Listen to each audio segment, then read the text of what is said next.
Card game ended at so 217 hours. Sergeant Yolanda Reyes had been winning for 30 minutes straight, which was why nobody noticed the sound at first. It was a low harmonic, a vibration that lived below the threshold of speech and bypassed the ears entirely, settling instead in the back teeth and behind the sternum. 3 other soldiers sat at the folding table in the middle of Gate Room 7. Specialist Okafor, with his bad poker face. Corporal Desjardins, who had been slowly cheating all night, and Private First Class Turov, 19 years old, who should have been sleeping. The gate itself was behind them, dormant and covered by a blast shield that had never once been tested. The harmonic climbed. Reyes set down her cards. The blast shield blew off the wall at 0218. What came through the gate was not what the briefings had described. Briefings had said, tall, bipedal, body armor of unknown composite, staff weapons firing concentrated plasma. What the briefings had not conveyed was the sound they made, a layered chorus, like 2 voices speaking from one throat, and the quality of their gaze, which was not the gaze of soldiers or hunters, but of owners surveying property they had misplaced. They moved through the room with complete indifference, the 4 humans in it. The indifference was the most frightening part. Reyes raised her sidearm, and one of the armored figures turned and pointed something at her. And the last thing she registered before the world went dark was the amber pulse of light expanding from the tip of a weapon that had been built before her civilization had learned to write. The other 3 soldiers died at the table. The cards scattered. Desjardins' hand, which had contained a full house, fluttered to the floor. Sergeant Reyes woke up somewhere else entirely. Major General Raymond Holt had seen a lot of things in 31 years of service. He had seen things that did not appear in any official report. He had authorized 3 operations that technically hadn't happened. The gate room at ZO 600s, with its burned walls and 4 body bags, and the inexplicable fact of a missing soldier, was the first time in his career that his hands shook while he was reading the incident report. He called Colonel Marcus Webb out of retirement on a Tuesday. Webb answered on the second ring, which told Holt everything he needed to know about how bored the man was. "Sir," was all Webb said, in the tone of someone who had been waiting for a phone call and was not surprised it had arrived. "You know what I'm calling about." "I'm guessing it's not the fishing." Holt set the incident report down on the desk. "The gate activated last night, uninvited, 5 dead, 1 taken. The visitors left something behind that our best people can't identify, and our second best people are too frightened to examine." A long pause. "How long do I have to get there?" "You were supposed to be here an hour ago." He heard the old man moving, the chair scraping back, the familiar sounds of a soldier, remembering that he was still at root a soldier. "I need to tell you something," Webb said, "about the last mission. There's something I didn't put in the report." "I know," Holt said. "You know?" "I know you didn't destroy the gate on the other side like you were ordered to. I know. There are people still living on that planet, and I know that one of our scientists is among them, alive and apparently married." He waited. "I also know that if you had followed your orders, we would have no idea where that gate leads, and Sergeant Reyes would already be beyond our reach. Get in the car, Colonel. We'll sort out the insubordination later." The line was quiet for 3 full seconds. "On my way," Webb said.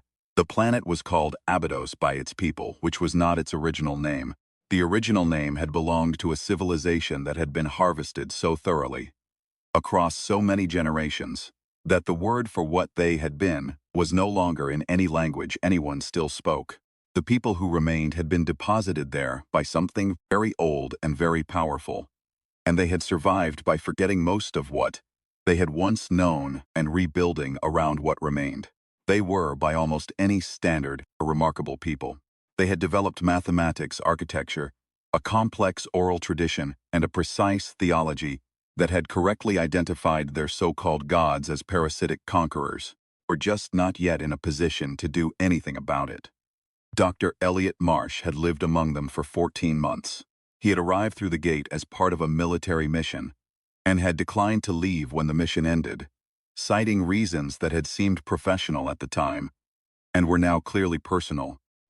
He had a wife. Her name was Dara, and she had taught him more about xenolinguistics in 14 months than he had learned in 8 years of academic study, largely because she was brilliant, and also because she had correctly identified that the key to teaching him anything was to tie it to something he already loved. She had learned English by asking him to describe every book he had ever read. He had learned her language by listening to her describe the stars. He was in the middle of a translation when the gate activated.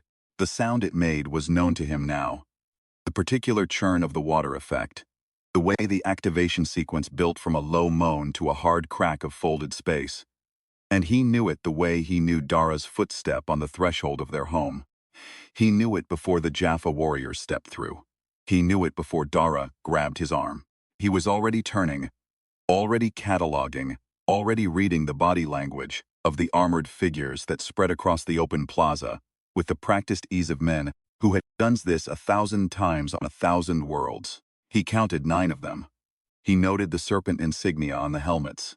He noted the way they moved, not searching, but selecting. The way their eyes swept the crowd with a clinical purpose that had nothing to do with threat assessment and everything to do with inventory. He was reaching for Dara when the first staff weapon discharged. The blast lit the stone wall 2 feet from his head. He pulled Dara down and behind a market stall, pressing her into the shadow of the stone, his body between her and the light. He could hear the sounds of the settlement responding. The clatter of the Abydonian militia. The shouts in a language he now understood completely. The particular quality of a crowd that has lived under fear long enough to recognize its return. He looked at Dara's face in the shadow, and she looked at him, and neither of them said anything, because they both knew what this was. They had spoken about it, in the way that people who love each other speak about terrible things. Carefully, at night, when the weight of it could be shared between 2 people, and distributed until it was almost bearable. They had spoken about it and reached the only conclusion available. That the people who had taken this planet's ancestors were not finished with it. That the gate was a door that could open from both sides.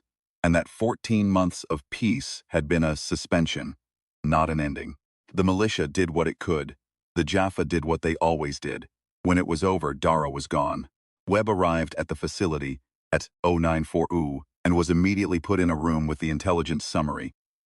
4 satellite images of a planet that should not have been inhabited and was. An astrophysicist named Captain Simone Ashworth, who had been awake for 36 hours and showed no intention of stopping. "You're the man who went through before," she said. "Not a question." "I am." "Then you know what's on the other side." "I know what was on the other side 14 months ago." He sat across from her. She had equations on the whiteboard, behind her, and photographs pinned to the corkboard, and a coffee cup that had not been refilled in some time, and she had the look of a person for whom the work had become indistinguishable from breathing. He recognized it because he had worn the same look for a year after his first wife died, when work was the only thing that felt like solid ground. "Tell me what you found," he said. She told him. The origin symbols on the gate, the cartouche they had decoded from imagery taken by the probe. The fact that the gate network was not a point-to-point system but a web. Dozens, possibly hundreds of addresses, planets, destinations, none of them mapped. They didn't just come here for soldiers, she said. They're running an operation across a network. People they take go somewhere, multiple somewheres. Can you find Reyes? I can find where she went. Whether she's still there when we arrive is a different question. She paused. There's something else. Your scientist. Shh. We think he's still on Abydos. Webb said nothing. The settlement shows signs of a disturbance recent. We think the same group that hit our gate hit his world too. The room was quiet for a moment. Webb looked at the satellite image. A small settlement, the brown geometric mark of the gate in the open plaza, the shadows that were buildings, the lives. He had ordered that gate destroyed. He had looked at the cost-benefit analysis and concluded that a world that far from Earth had no strategic value that justified the exposure. He had written the order. He had not given it. He lived with that distinction the way you live with the small deceptions that shape your life. Not comfortably, but continuously, the way you carry a stone in your shoe that you've decided is better than what waits outside. Who else is on this team, he said. The team assembled in 6 hours, Ashworth. Karev, a medic and former ranger who spoke more languages than anyone in the facility knew about. Deacon, explosives, who had asked no questions about the assignment and had packed for a week. And Webb, who had been retired and was now, as of a document signed in the last hour, reinstated at full rank with a mandate that was deliberately ambiguous in writing and deliberately clear in person. Go through the gate, find the missing soldier, find the scientist. Do not start a war you cannot finish. Nobody told them not to bring the war home if the war had already started. They went through at 1347 hours. The transit lasted less than a second. The sensation was a cold implosion, a complete dissolution and reassembly. And the fact that Webb had done it before did not make it better. He emerged into light, the amber, overexposed light of a distant sun, and the smell of a world he had been inside for 71 hours 14 months ago and had thought about almost every day since.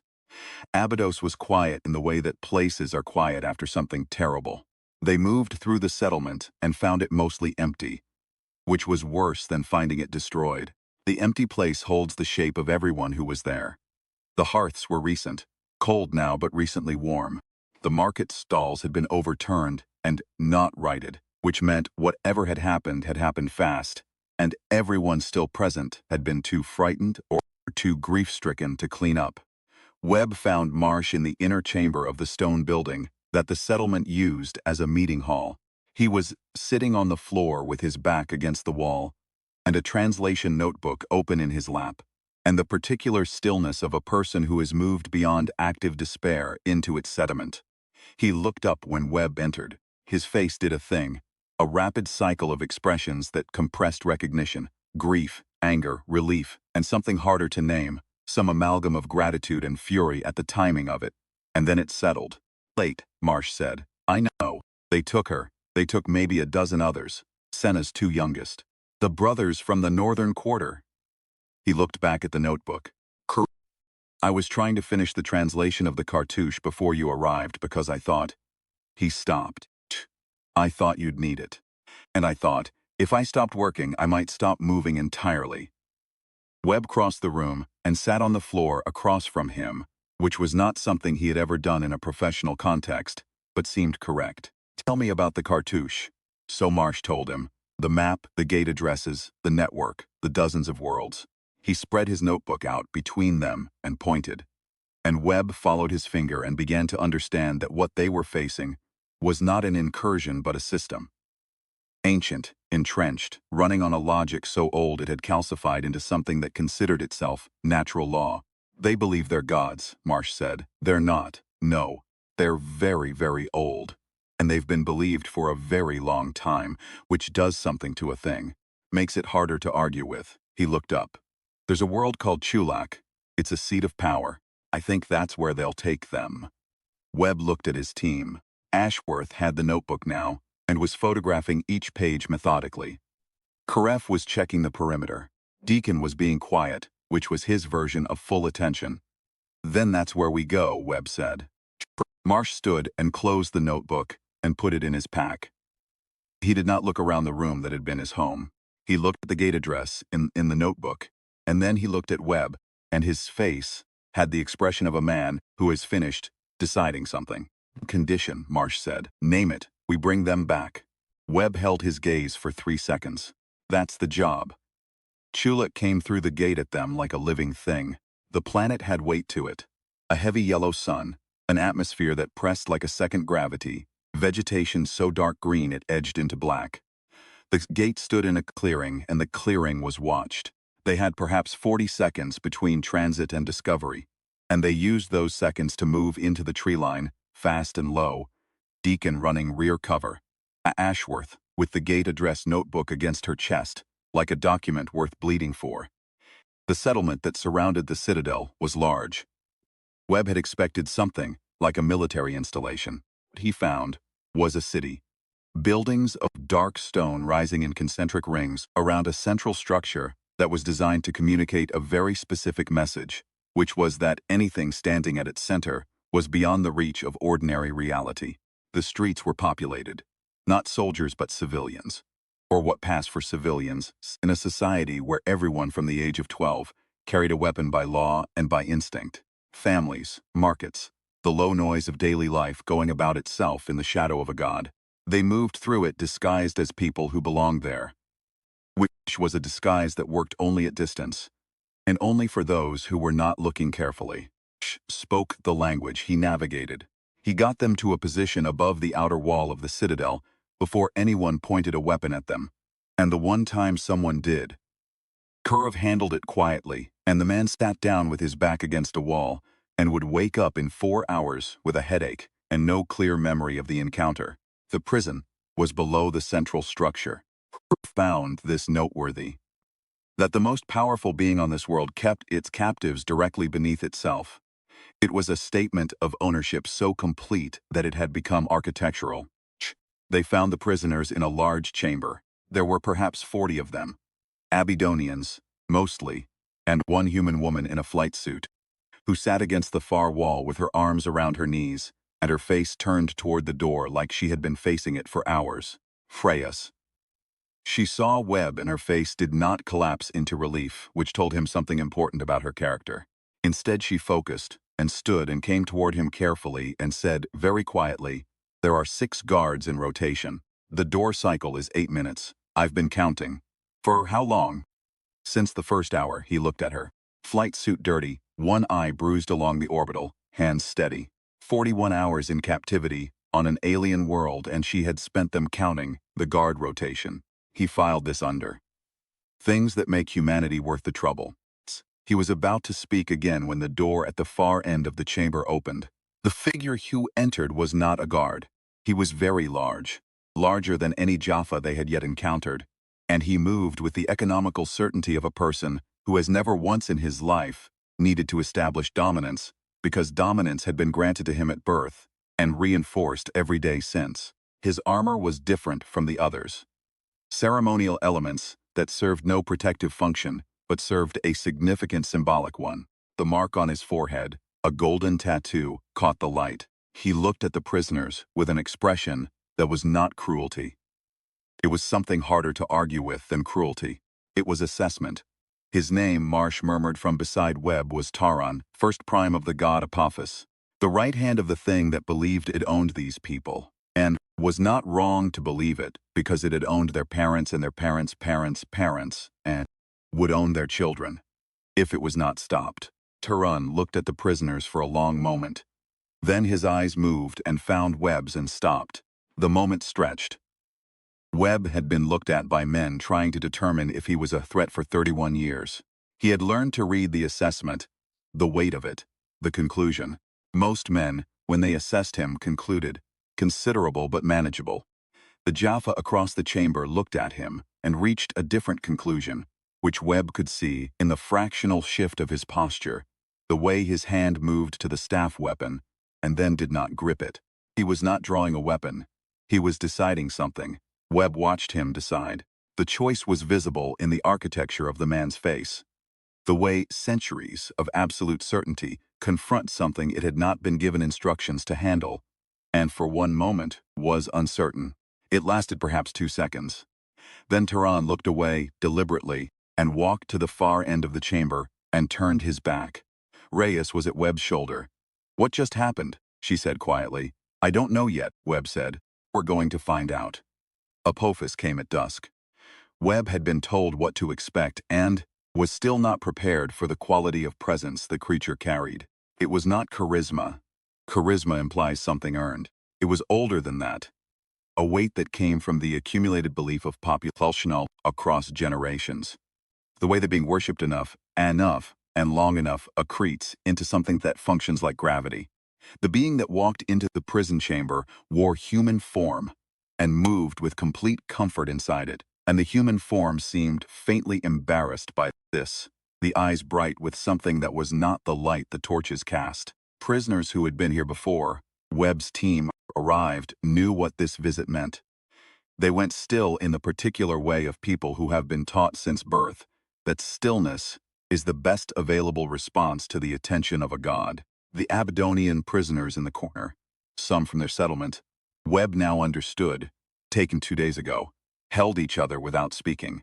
Apophis moved through the chamber, looking at people the way a person looks at produce. He stopped in front of Marsh. Marsh looked back at him. And the thing that was remarkable about this, remarkable enough that Webb registered it as significant, was that Marsh did not look afraid. He looked tired and furious and absolutely focused, and he said something in the Goa old language, not loudly, which caused Apophis to pause. Torchlight caught the creature's expression. It was not anger. It was something more unsettling, curiosity. A brief, genuine curiosity, the way you might feel about a beetle that has said something unexpected. Then Apophis spoke, and Marsh answered, and the exchange was brief, and the creature moved on, and Marsh stood very still until it had passed. "Did you say to it?" Webb said. Marsh's jaw was tight. "I asked where they took Dara, and it told me she had been honored. Above all women," he breathed. "She's the queen now. She's the host." He was silent for a moment. "She's still in there. Somewhere in there she's still." He stopped again, pressed his fingers against the bridge of his nose. "It doesn't matter what I feel right now. We need to move." Webb looked at the chamber door, at the prisoners, at Reyes, who had positioned herself near the door without being asked and was monitoring the guard rotation, with the same attention she had given it for 41 hours. "Tarun," he said. Marsh looked at him. "When Apophis chose the hosts just now, you were watching Tarun," was on his face. Marsh thought about this carefully, the way he thought about translations, looking for the thing the words were trying to carry beneath their surface. He said, "That was the thing, nothing at all." He watched them choose the hosts, and there was nothing on his face. And that specific kind of nothing, he met Webb's eyes. "In my experience, that kind of nothing is the loudest thing a person can say."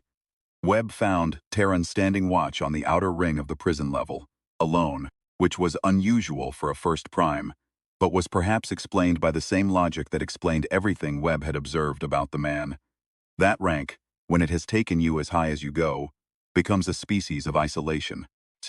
He approached without a weapon in hand, which was either the bravest thing he had ever done or the stupidest. He had been told it was the former by several people he respected, and was currently experiencing it as the latter. But he kept walking. Tarun watched him come and did not raise the staff. Webb stopped 6 feet away and looked at him. He had spent a career in rooms with men whose ideology required them to be enemies, and had learned that ideology was a surface, a very thick and durable surface, reinforced by every social structure available, but a surface nonetheless. Underneath it were the things that were not ideological. A man watching people chosen like objects, a man whose face went to nothing, because the alternative was something he could not afford. "You have a choice," Webb said. Tarun looked at him for a long moment. "Many have said that," he said. His Goa'uld accented English was deliberate and precise. And hearing English come from his mouth at all was disorienting in the way that all unexpected graces are disorienting. "Many have told me I am capable of more than what I do. But," Webb said, "none of them were worth believing." The word rang. Webb let it sit there between them without touching it. "Why?" he said. Tarun looked at him with an expression Webb could not immediately catalog. Not exactly. He had seen versions of it before, this specific configuration of assessment and exhaustion, and something that wanted very badly to be hope, but had been burned down to a coal, still lit, at enormous cost. He had seen it in a mirror, once, a long time ago when he was 43 years old, and had just signed a report he knew was incomplete, and had concluded that he would spend the rest of his life being exactly the kind of man who signed incomplete reports. He had, as it turned out, spent the rest of his life doing that. "You are the first," Tarun said, "who has come back." Webb didn't follow this immediately. "You came, you left, and then you came back." The large man's eyes moved to the chamber behind Webb, where 40 prisoners sat in the dark. "The gods do not come back for what they leave behind. They collect, they move on, they do not." He stopped. The word he was looking for was not available to him in English, so he said it in his own language, and then translated it after a pause. "They do not grieve." The silence between them had a texture now. "We came back for our people," Webb said. "Yes, and we don't intend to leave without them." "You will fail," Tarun said. It was not mockery. It was a fact, stated with the precision of a man who had calculated it. "There are 300 Jaffa within the citadel walls. Apophis departs for the ring transport at dawn and his full guard accompanies him. What you are proposing cannot be done by 4 people. 5, Webb said. Taran looked at him. 5 people, Webb said. If you're willing. The silence was the longest of Webb's life. He did not break it. He had learned a long time ago that the most dangerous thing you can do in a negotiation is fill the silence yourself. That silence is where people find the things they have been looking for, and you have to let them look. Taran's hand dropped from the staff weapon. He exhaled, a long, slow release, the sound of something very old and very heavy being set down. Many have said that I could save people, he said. You are the first I have believed. They moved at Inno 300. Taran knew the Citadel the way you know a place you have lived in entirely, and loathed for a very long time. Every corridor, every guard post, every moment in the rotation when the coverage had a gap wide enough to slip through. He moved them through the dark in silence, signaling with hand gestures that Reyes adapted to immediately, and that Deacon copied with the economy of a man who has never found a communication system he couldn't learn. They got the prisoners out of the chamber in 4 minutes. 43 people, moving through alien stone corridors, in the dark, with the sound of a citadel going about its early morning existence around them. The Abydonians moved with a quiet discipline that spoke to generations of practice at surviving what should not have been survivable. Briss put herself at the rear of the column. Karev moved the medically fragile ones into the center of the group. Marsh translated in whispers, turning Taran's directions into words the Abydonians could follow. They reached the upper level without a confrontation. Then an alarm sounded. Not a human alarm, not a klaxon or a bell, but the particular harmonic of Goa old alert systems, which Taran had explained to Webb, vibrated at a frequency that was physiologically unpleasant to Jaffa warriors, deliberately so, because discomfort produces faster response times. Webb felt it his jaw and his chest simultaneously, and the 43 refugees behind him felt it too, and the sound they made was not panic but its refined product. Controlled terror with nowhere to go. Taran was already moving. He stepped to the front of the column and planted himself in the corridor that opened ahead of them. And the first Jaffa to round the corner had perhaps half a second of confusion before the staff weapon in Taran's hand discharged and the corridor went briefly amber and then quiet. Webb moved up to his shoulder. Deacon appeared on his other side. Reyes was already repositioning the column. Time to the gate, Webb said. 4 minutes at run, Taran said. They will be between us and the gate before 4 minutes. How many? Enough. Webb processed this. He looked at Deacon, who had been carrying his pack, with a patience that was now clearly about to become relevant. Deacon looked back at him with the expression of a man who has been waiting for the word. The approach to the gate, Webb said. Can you make that corridor loud?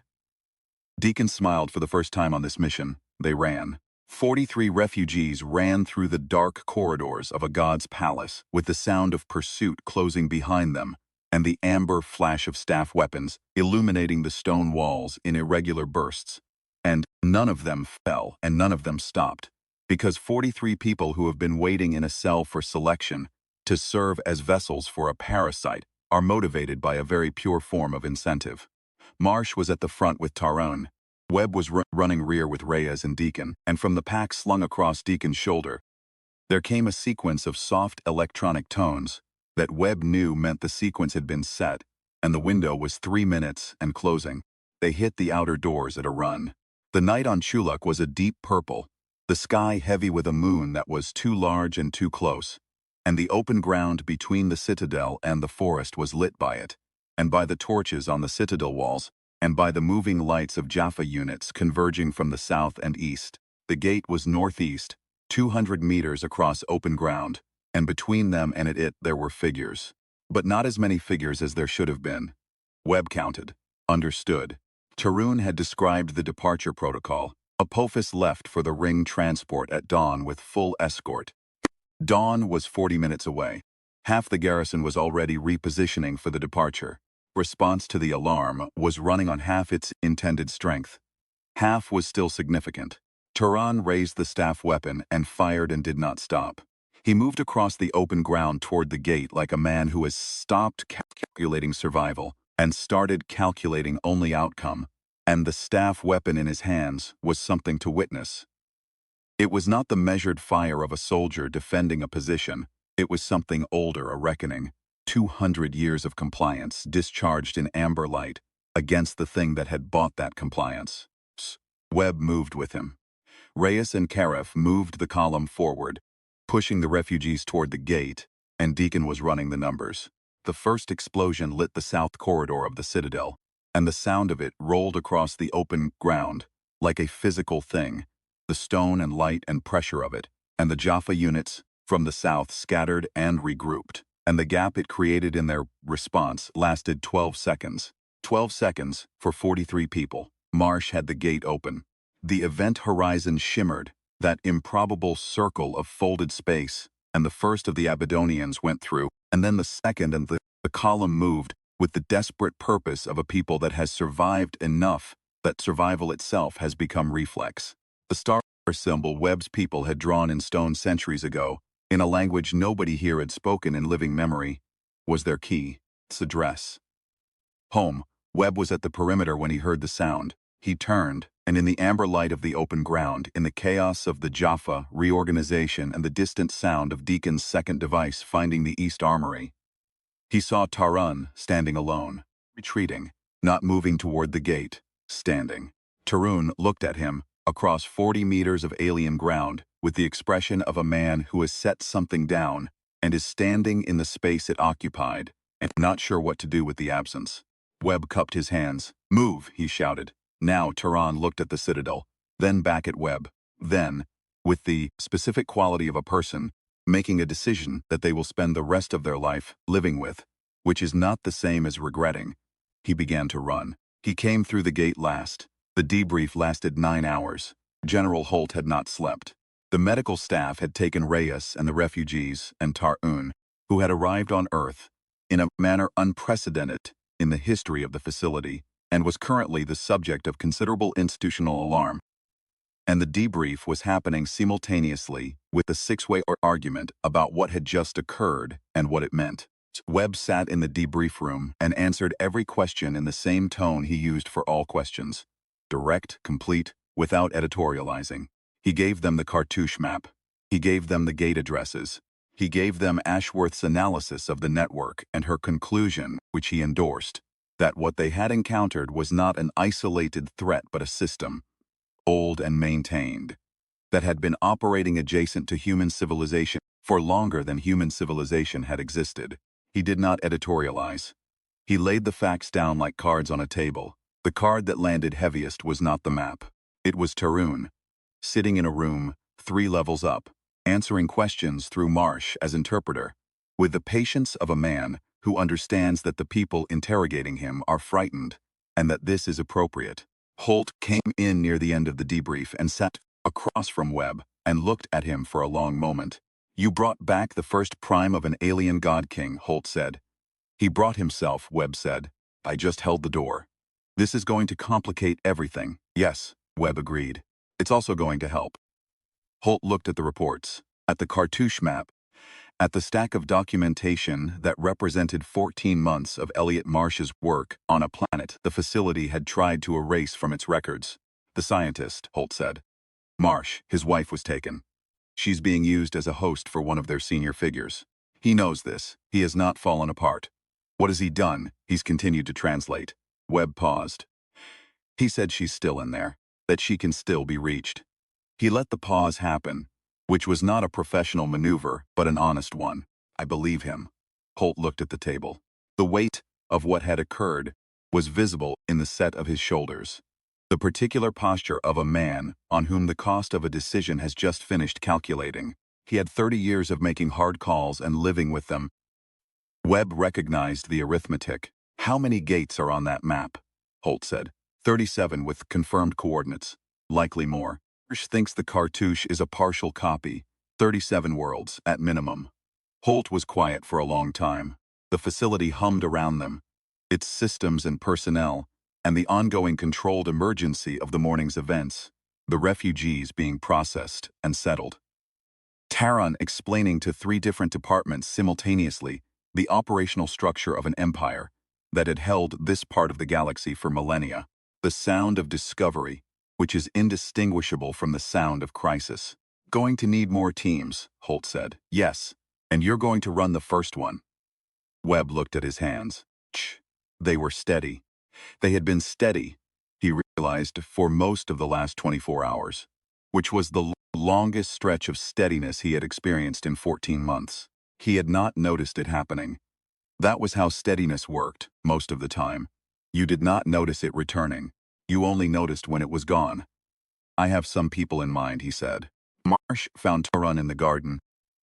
Behind the facility, 2 days later, sitting on a concrete bench in the cold morning air and looking up at the sky with the focused attention of a man, cataloging what he sees, because cataloging is what you do when you are somewhere new, and the only available tool is observation.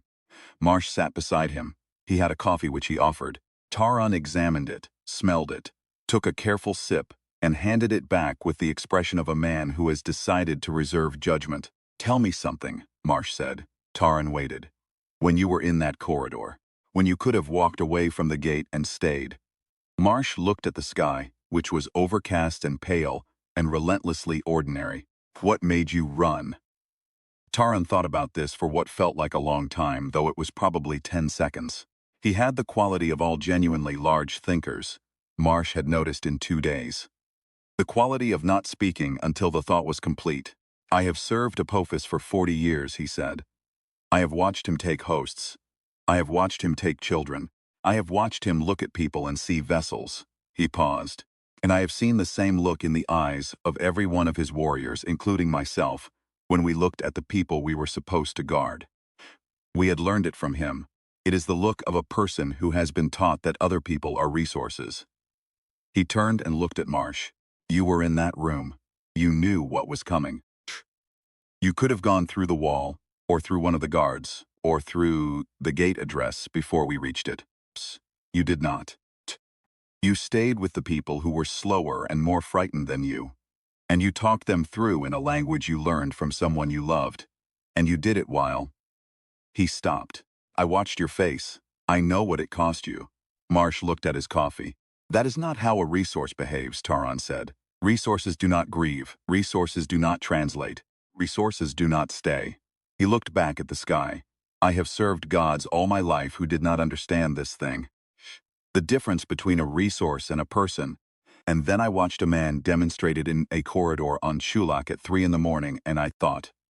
Another pause, longer. "I thought that perhaps I have been serving the wrong things." The garden was quiet. Somewhere inside the facility, Grace was in her 3rd day of debrief. The Abadonian refugees were being settled. Holt was on a call with people 3 levels above his authority, explaining what had happened and why it was going to keep happening. The gate sat in its chamber 200 meters beneath them, dormant and covered again, waiting. Marsh turned the coffee cup in his hands. He thought about Dara. Her voice, her laugh, the specific gesture she made when she was explaining something she found obvious and was choosing not to call him foolish for not already knowing. He thought about her somewhere in the network, a guest address in a god's empire, which was a thing he intended to make untenably dangerous to occupy. Going to find her, he said. Not to Taran particularly, to himself, to the sky, to the version of this truth that had to be spoken aloud to exist with full force. Taran said nothing, which was the appropriate response. They sat in the cold morning together for a while, 2 people on a planet that was new to one of them and old to both. In the shadow of a door that opened onto everything.